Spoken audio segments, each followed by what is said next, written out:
At Arizona State University, we've made online education better, smarter, and more personalized so you can go further in your aspiring field. I decided to pursue medicine once I realized that ASU did have the online program for biological sciences. You're still required to learn the same curriculum. You're still being tested on the same content that anyone would be tested on in person. The comprehensiveness of the program prepared me so well for medical school.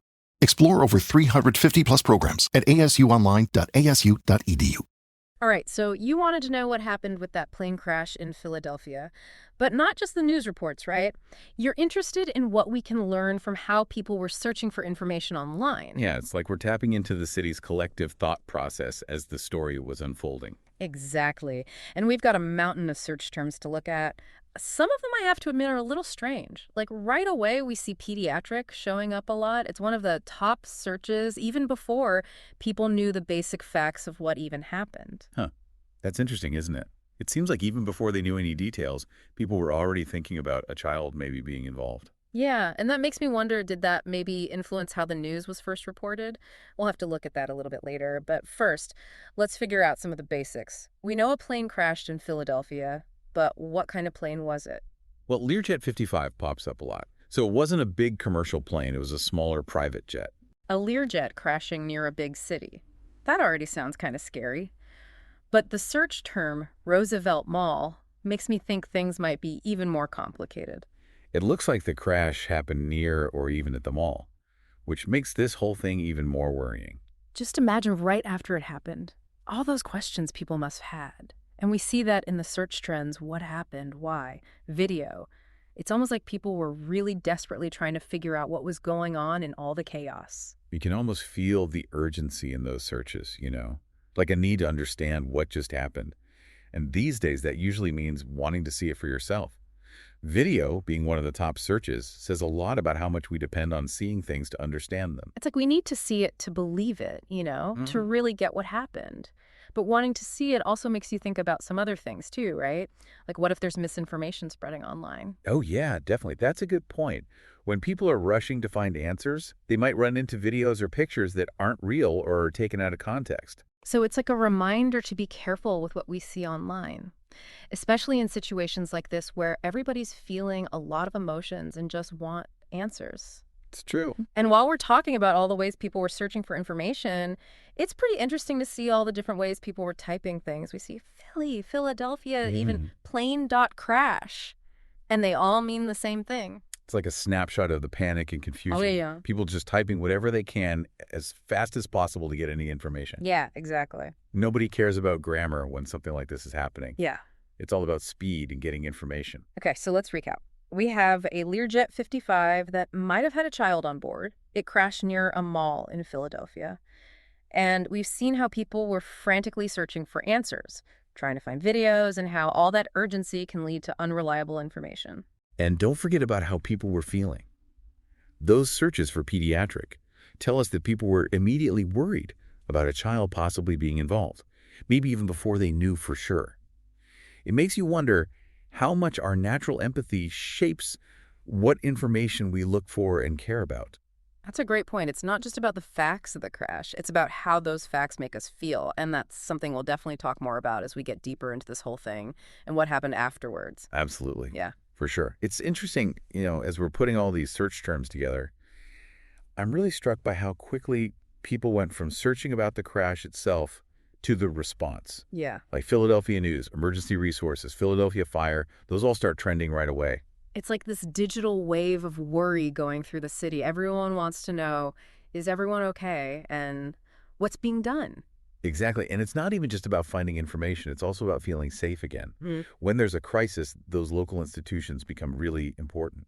It's like that saying, local news is what happens when the world comes to your town. And suddenly all those local searches are so much more important. That's a good point. And if you look even closer, you see searches for Mayor of Philadelphia and even Josh Shapiro, the governor. Oh, interesting. So it's not just about how they're responding to the emergency right now. It's also about who's in charge and who's taking responsibility. Exactly. It shows how much we need to see someone in control, a leader, especially when things are scary and uncertain. And while everyone's focused on Philadelphia, we also see searches for crashes in other places like Texas, California, Missouri. It just reminds you that even though this event is what everyone's talking about right now, aviation incidents happen, unfortunately. It makes you think about the safety of air travel in general. Yeah, because every time something like this happens, we think, could that happen to me? Could it happen here? Which takes us back to what we were talking about earlier with people searching for video. It's normal to want to see what happened and try to understand it by watching it. But wanting to see everything can also be risky. Especially when you think about how fast information spreads online and how easily misinformation can take over. Exactly.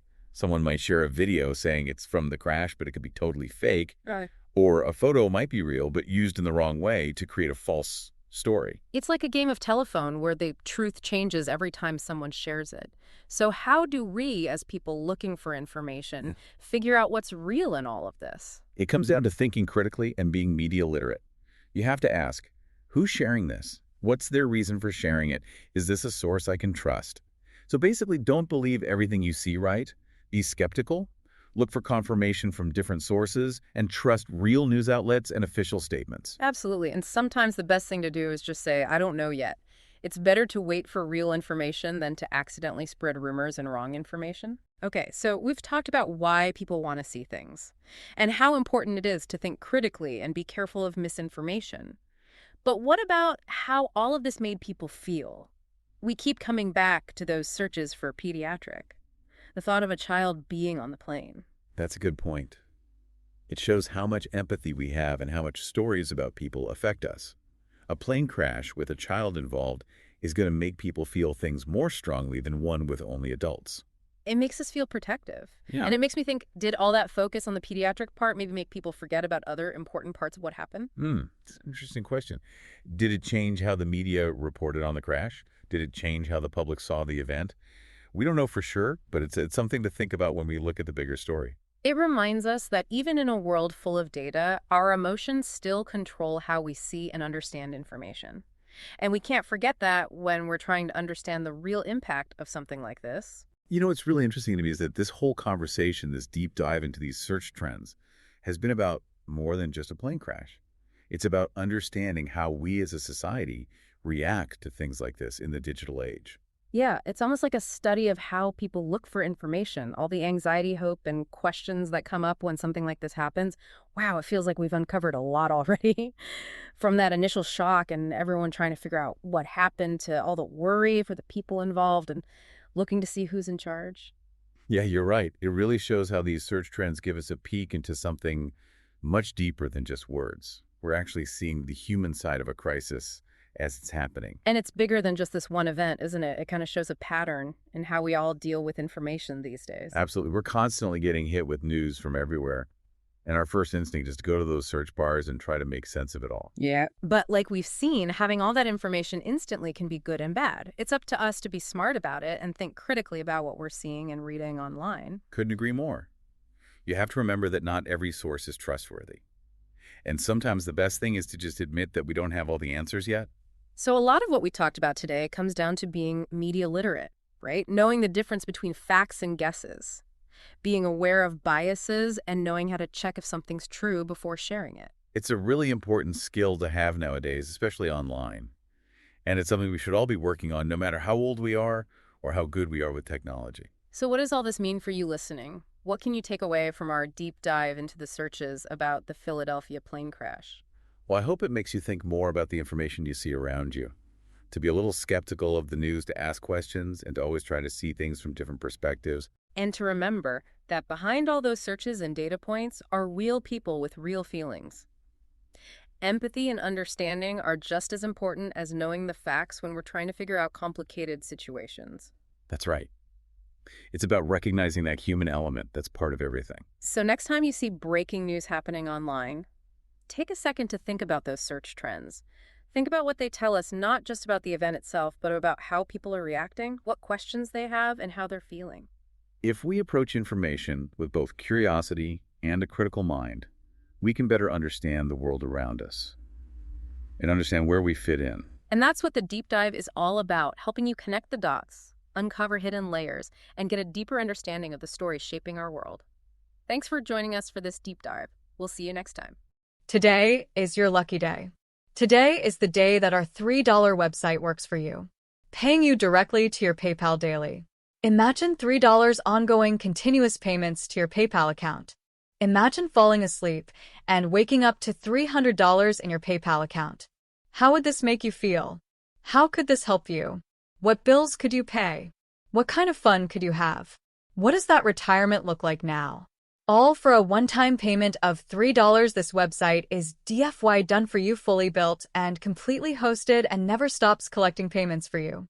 You have spent $3 on coffee on a regular, but that coffee won't help you create multiple streams of income. Click the link below.